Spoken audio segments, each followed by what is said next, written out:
diyakini ditulis oleh Daud ketika dia menghadapi ancaman dan tantangan, bahkan penindasan dari musuh-musuhnya. Dalam konteks budayanya, nyanyian ini mencerminkan kehidupan dan pengalaman Daud sebagai seorang pemimpin dalam pelbagai persoalan hidup kita. Kepada siapakah kita harus bersandar? Apakah dalam keterpurukan kita masih sanggup untuk mengatakan bahwa Tuhan itu baik? Kita masih sanggup bersaksi akan kebaikan Tuhan itu? Pasti ada di antara kita yang kerap sekali kita menghadapi masalah dan tantangan dalam hidup kita akan pergi ke teman kita, bahkan ke sahabat kita, bahkan ada juga yang pergi ke pacarnya sendiri untuk mengutarakan apa permasalahan dia, yang sering sekali kita sebut dengan kata curhat. Bahkan ada juga di antara kita yang pergi ke orang tua. Tapi saudara-saudari, di dalam kitab Mazmur ini kita diajarkan juga untuk jika kita mengalami persoalan ataupun tantangan yang ada dalam diri kita, marilah kita datang kepada Tuhan, marilah kita masih sanggup untuk mengatakan bahwa Tuhan itu baik. Apapun itu masalah yang datang pada diri kita, itu atas izin dari Tuhan. Kita akan bisa melewati segala tantangan dan persoalan yang kita hadapi itu hanya oleh kemurahan Tuhan saja. Saudara-saudari yang terkasih di dalam nama Tuhan Yesus Kristus, hidup adalah sebuah perjalanan yang bersifat sementara.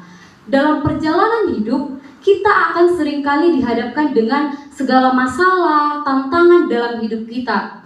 Yang bahkan ketika kita merasa bahwa masalah dan tantangan itu datang dari teman kita, bahkan orang-orang yang berada di sekeliling kita saja.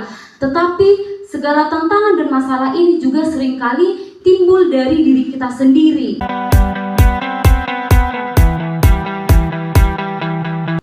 Di ayat 1, Daud dengan iman yang hidup berkesaksian tentang Tuhan, Daud mengatakan, Tuhan adalah terangku. Daud menyatakan bahwa Allah adalah terangnya. Sementara jika kita telusuri perjalanan hidupnya Daud ini, sepertinya ia berjalan hanya dalam kegelapan saja. Masalah dan tantangan yang datang ke hidupnya begitu sangat berat. Ternyata tidak membuatnya untuk tidak berkata bahwa Allah itu adalah terangnya. Di ayat 2-3, orang dapat bersaksi melalui pengalaman hidupnya. Betapa dengan keberanian yang kukuh Daud meraih kemenangan atas musuh-musuhnya. Jarang ada orang yang memiliki keteguhan iman seperti Daud ini. Bahkan kita juga pasti tidak sanggup seperti Daud ini. Jika Allah di pihaknya, siapakah yang dapat melawannya? Kepada siapa aku harus takut? Terhadap siapakah aku harus gemetar?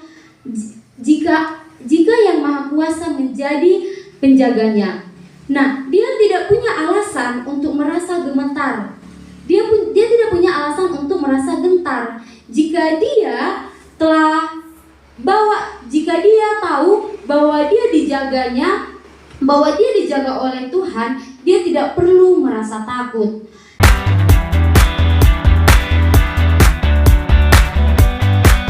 Saudara-saudari yang terkasih dalam nama Tuhan Yesus, Daud menginginkan dia tinggal di pelataran Tuhan.